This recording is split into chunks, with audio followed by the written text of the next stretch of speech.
Агенцијата за млади и спорт ИЦ Витана со легендата на спортското новинарство Зоран Михајлов со гордост ви ги представуваат македонските спортски легенди.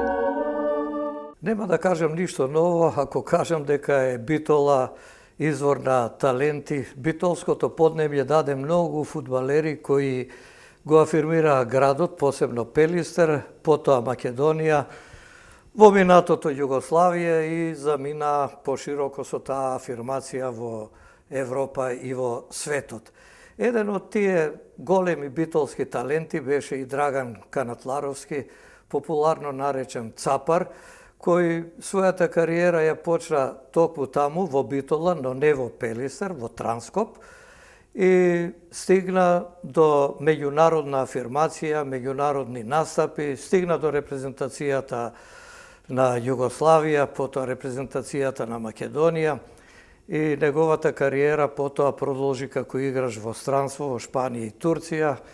Кон крајот од кариерата се враќа назад и тоа во еден од нашите фудбалски брендови победа од Прилеп. Во меѓувреме настапува за репрезентацијата. Тој беше во составот на нашиот национален тим и на оној прв надпревар одигран во 1993 година во Крањ против Словенија, победа од 4-1. Канатларовски беше стрелец на еден од тие 4 голови, имаше и еден поништен. Добро, ама тој едниот се смета како регуларен, а вториот дел од неговата фудбалска кариера е посветен и врзан, би рекол, за тренерската професија. Беше тренер во повеќе клубови, а беше и на кормилото на македонската репрезентација во 2 наврата. И во тој период, додека седеше на репрезентативната клупа, 39 пати го водеше нашиот национален сениорски тим. Ова е како вовед за нашата следна спортска легенда. Драги, те представив на нашите гледачи, тие добро те знаат и многу повеќе од ова што го кажав, а тоа повеќе што го знаат, ќе го кажеш сега и ти самиот. Па ајде за почетокот во Транскоп. Тогаш во Битола децата најмногу ги интересираше фудбалот и тоа беше главната спортска преокупација. Па, како прво е вака благодарам за поканата што дадовте можност на нашите гледачи да им објасниме вака афирмативно минатиот труд, кариерата, минатото, сегашноста и нормално иднината.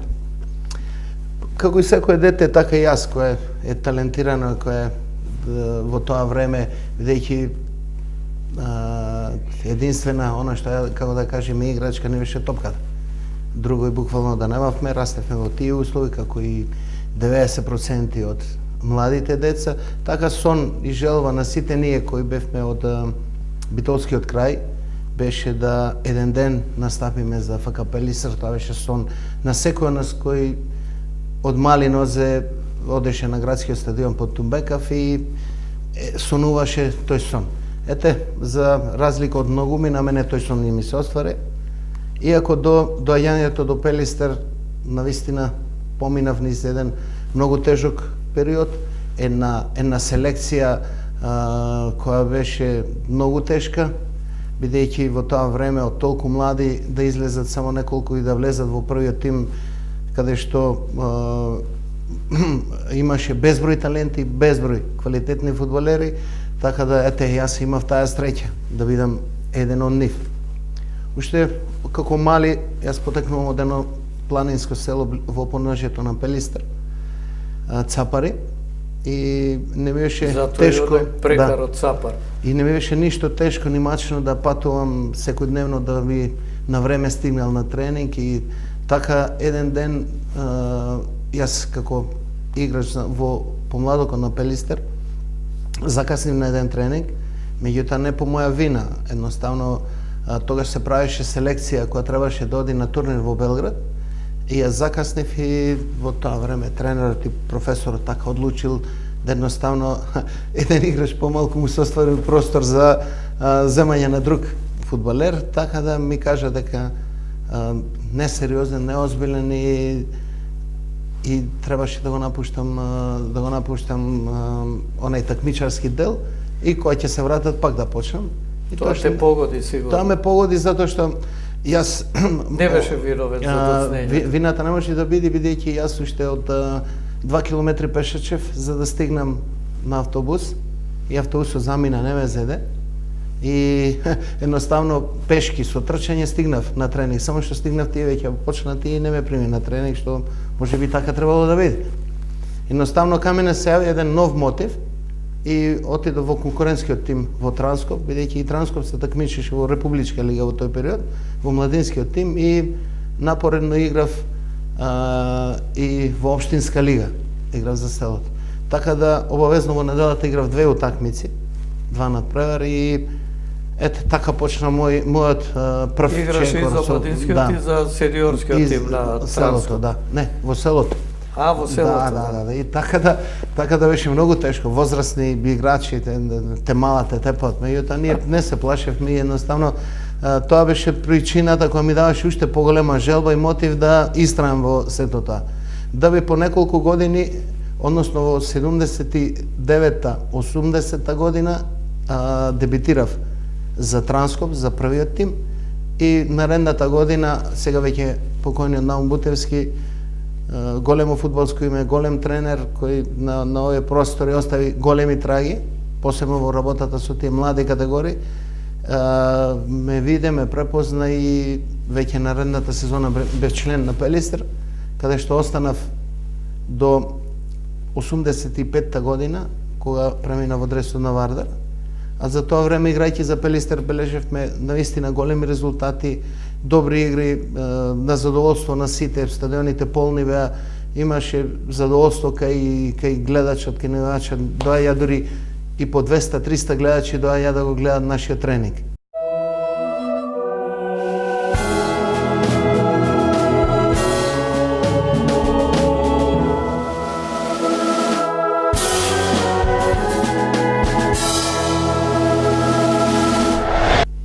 Тогаш ке беше уште посилен Пелистер, меѓутоа во тој период ми се чини замина Томче Трајановски, Да. Пепи Георгиевски, ама со тоа па се отвори место за вие што доаѓавте после нив, а ова што го кажа за Наум Бутевски, навистина голем тренер, остави големи траги, него и ден денеска го паметат и во Ниш, Да. бидејќи настапуваше таму за Раднички како фудбалер.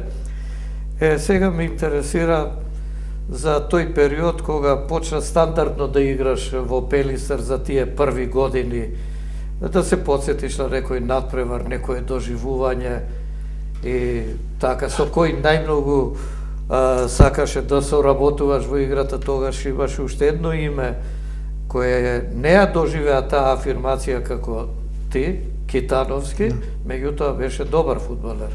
Па во тоа време јас морам да кажам дека во Пелистер навистина имаше изварено квалитетни фудбалери и 80-тите години кога дојде за тренер од Србија Жарко Неделковиќ, веќе се направи еден посилен Пелистер со поголема конкуренција.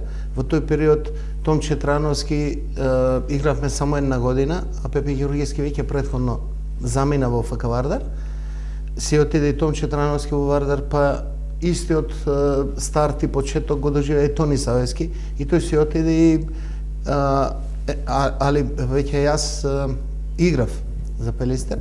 Прв мој надпревар кој вечно ќе го паметам и беше надпревар во Прилеп кога игравме против Победа пред 15.000 гледачи, каде што Пелагониското дерби, каде што имаше голема нетрпеливост, квалитет и беше навистина да се ужива на тие надпревари, што за жал сега тоа е далеко од сето тоа и едноставно нема како да се стигне таа посетеност и таа гледаност. Бидејќи ако некогаш спомнуваме, сега пошто таква и темата на разговор во тој период, јас дебитирав и почнав да играм пред 15.000 публика, а денешно сега ова годишно дерби во втората лига, за жал се играше во Новаци, каде што ниту му е местото на ФК Пелистер и на Победа и пред 100 гледачи. Тоа веќе нема.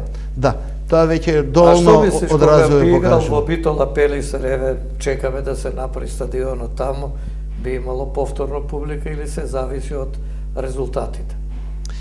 Па сега А е резултатите се дискутабилно. врзани па со Да. друго нешто, заедно Резултатите се со финансиите и така. Сигурно дека на Битола му е потребен стадион и веќе долго време се води една акција која на Битола му е потребен стадион и нормално јас како спортист и како човек кој е поникнат таму и играл на тој стадион, сакам и задоволство ни е на секој битолчанец и нормално и секој македонец љубител на фудбал да видиш, Битола има нов добар стадион, тим, трибини, убав да има терен, добар и така. квалитетен стадион и нормално. Меѓутоа сега последно време тоа веќе оди во недоглед. Стадионот изгледа како оние филмовите од хорор. Знам, и јас често доаѓам таму, некогаш кога има дошт одвај се стигнува и таму Да, до трибината. Жал, за меѓутоа таа е официјалните реалноста. лица и за новинарите ти поарно знаеш.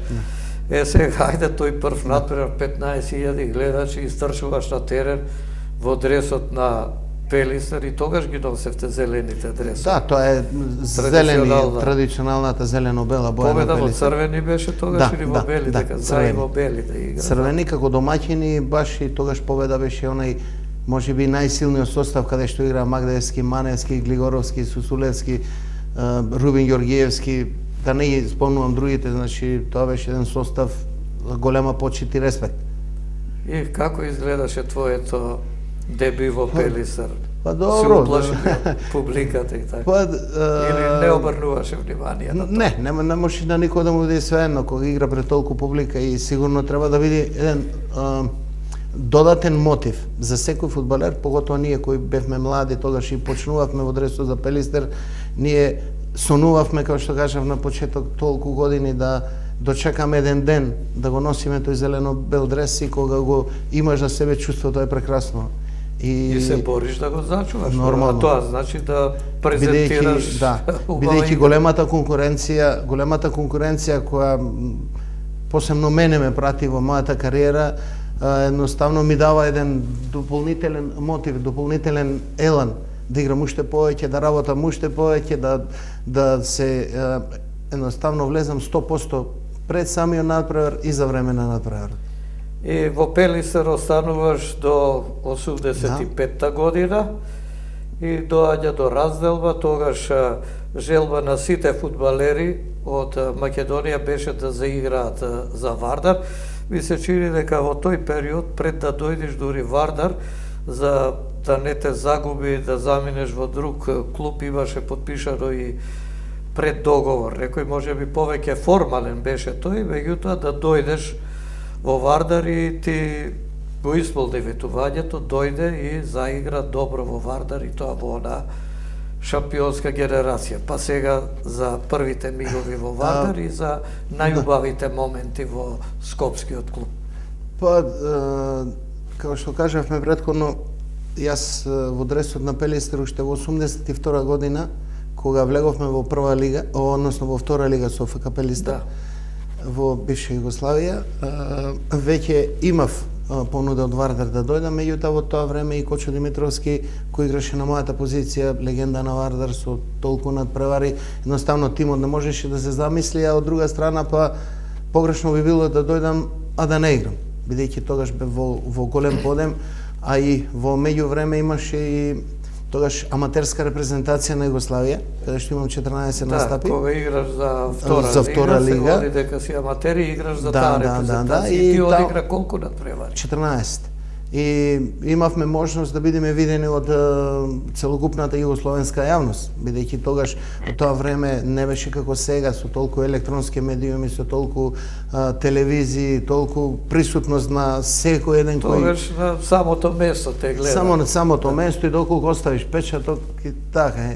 И баш се сеќам, ова морам да го спомнам, додека игравме во дресот на Пелистер, игравме еден надпревар против Сарајево за купот и бевме, после тоа ги победивме 4-1 и бевме полуфиналисти на купот на Југославија, каде што Сарајево дојде со комплетен состав, почнувајќи од Хаџибеги, Џожич, кои беа репрезентативци на Југославија, Пашич, тука беше Драган Јаковљевиќ, па беше Мердановиќ, па беше Мусемиќ, сите репрезентативци, 5-6 репрезентативци на бивша Југославија, и то стандардни. И кога дојда таму, ние ги победивме 4-1 на општо задоволство, на преполн стадион. И баш како денес се сеќам на тие моменти кога нивниот тренер Антич кажа дека зарем е можно да во овој крај на Југославија се игра вако фудбал. Квалитет, добро пречекани, без фаули и чиста заслужена победа. И 4 гола во мрежата. Тоа беше најдобриот доказ за квалитетот на македонскиот фудбал и Пелистер. Битолчанчината. Ете така. Бидејќи доминантни во тој период беа играчите од домашната школа, од помладокот, од нашата школа. И од секогаш Битола и Пелистер се гордееле со тие такви моменти и се настави таа традиција и до покасно.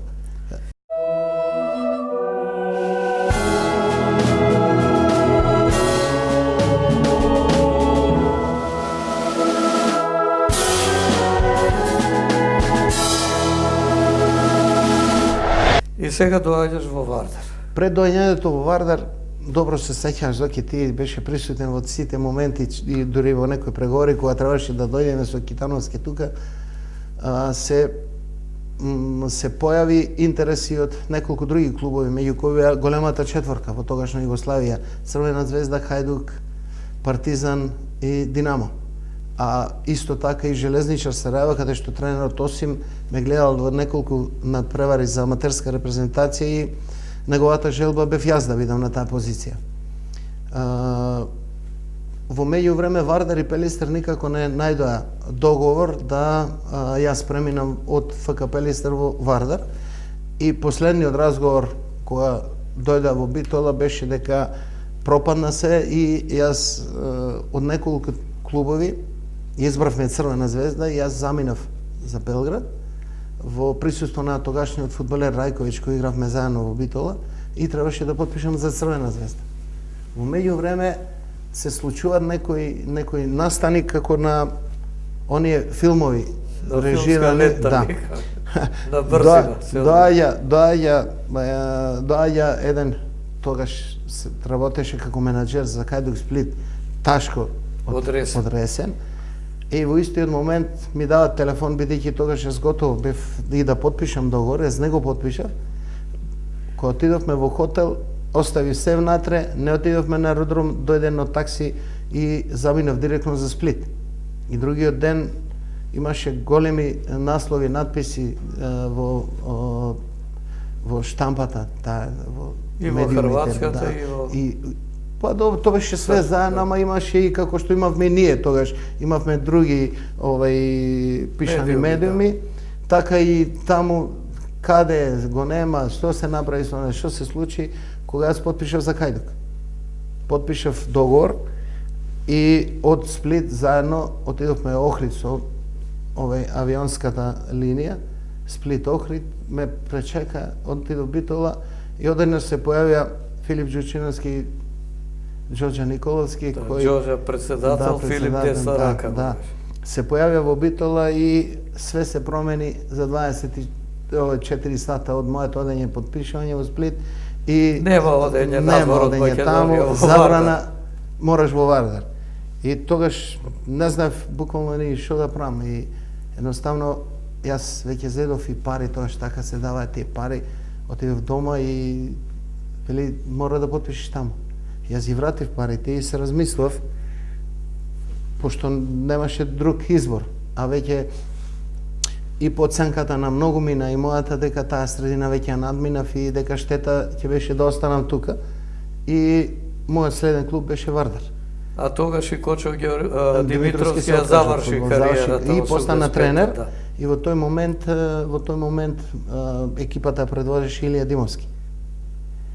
Така да од сегашна гледна точка апсолутно ништо не погрешив, бидејќи во Вардар навистина најдов на добар прием и со фудбалерите кои беа од голема класа и ние комплетно потврдивме таа класа со неколку постари поискусни играчи, Васе Рингов, па тука Ѓоре Јовановски беа, а останатите сите она генерација која се спремаше неколку години, Трановски, Ѓоргиевски, а предводена од Дарко Панчев, тука беа Сетинов, Најдовски, Чеде Јаневски, Тони Савевски, и Станојковиќ доаѓа наредната година веќе како стандарден противник, Грошев Лазаров на голот, Миле Симовски, изванреден лев бек, Милко Урошевиќ веќе Стојмир Урошевиќ, така да имаше 15-16 фудбалери многу квалитетни и веќе Вардар почна да игра квалитетно. Првата година кога дојдов, ние игравме во купот на УЕФА и тогаш игравме со румунскиот представник Динамо и го елиминиравме. Следниот противник Данди Юнайтед ние... Тука малку требаше да се помине. Па добро. Може би тоа малку некогаш може да е многу, нели? Тоа наше неискуство и така, за прв пат оваа генерација играше меѓународни надпревари, може би се одлучи како пресудно од тие два надпревари кои ние ги игравме. А и вие добро знаете дека многу бевме оштетени од судијата, добивме 2 црвени картони, дури тренерот Вишневац беше истеран. Да, тогаш еден период се врати, беше Димовски, па дојде Вишневац, па после отиде Вишневац, па Дончевски и продолживте со него.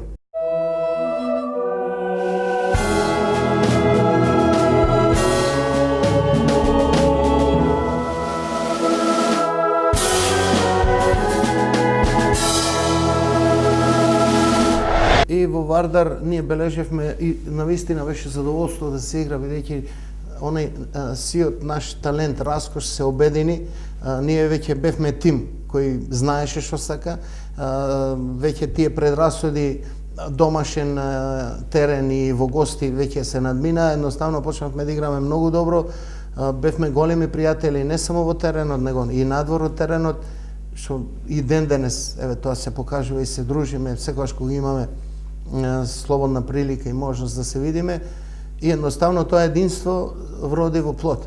Секој надпревар беше милина да се игра на градскиот стадион, каде што беше полно 15.000, 20-25.000 публика. Наистина представуваше еден голем стимулан за нас. Вардар носеше многу гледачи и кога гостуваше, например, во една Тузла или Зеница или Сараево, во Мостар, секаде, за сите беше привлечен, затоа што гаеше тако фудбал, убав. И во тоа време се ете таа генерација, тој сплот на генерација на поискусни кои што беа Ѓоре и Васил Рингов, и тука ние помладите, а предводник ни беше и најмладиот Дарко Панчев. Да, заложен за голови, играјте, стигне топка до 60-тик, таму е тари и ги решава ситуациите. И сега кажи ми за онаа година кога Вардар стана шампион. Тоа се незаборавни моменти во и мојата предпоставам и сигурен сум и во животот на останатите фудбалери кои го носеат црвен па и на љубителите и сигурно симпатизерите. Тоа беше едно задоволство, бевме еден тим заеднички, публиката, стручниот штаб и ние играчите, актерите. Значи, толку задоволство кога ќе отиде од стадион и кога доаѓа на стадион, се сеќаше задоволството, самата припрема за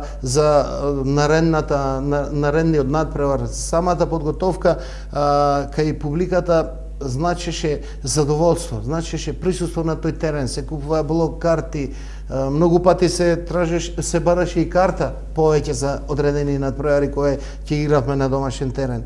Така да тоа задоволство беше обострано и наше и нивно.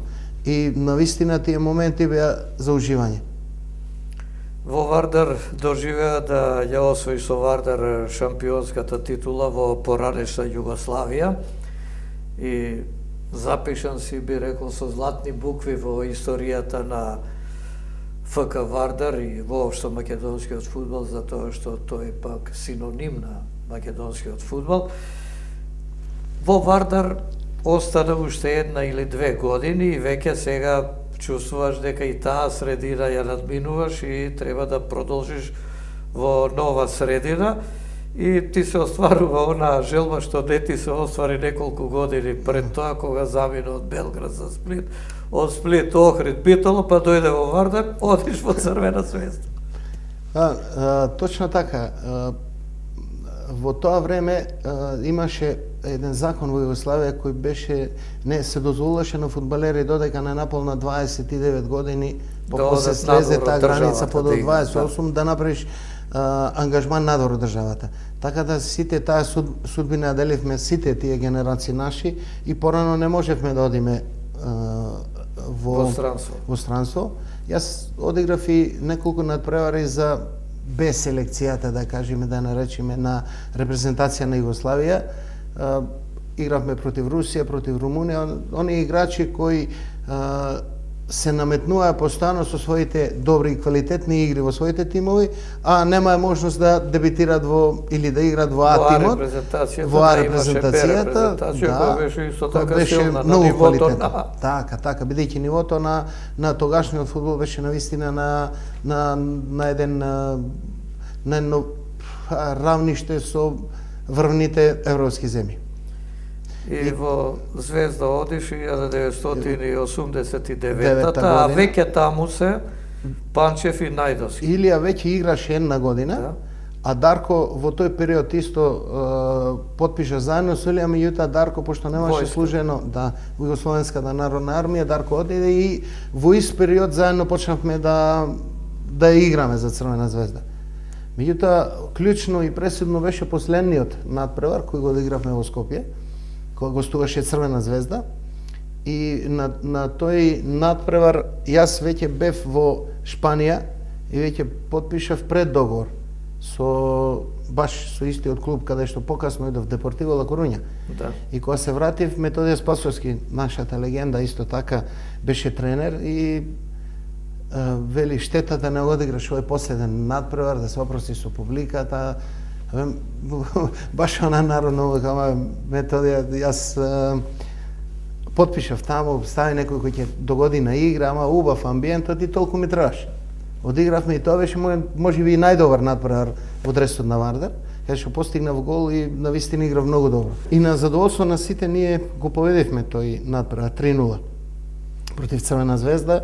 И после надпревар Шекуларац и Джајич застанале договор и само тој, друго појачање, засилување не ни треба. Така да пак пропаѓа. Ете така, пропаѓа таму и желбата беше да пробам уште една година овде да одиграм и од најдобрата Вардарова генерација со најголем квалитет играчи веќе почна да си одат и Станојковиќ отиде во Партизан, вие тројца во Црвена звезда, Тони Савевски предходно АЕК предходно отиде, Пепи отиде во Франција, Чеде Јаневски во Белгија, така се растури таа генерација.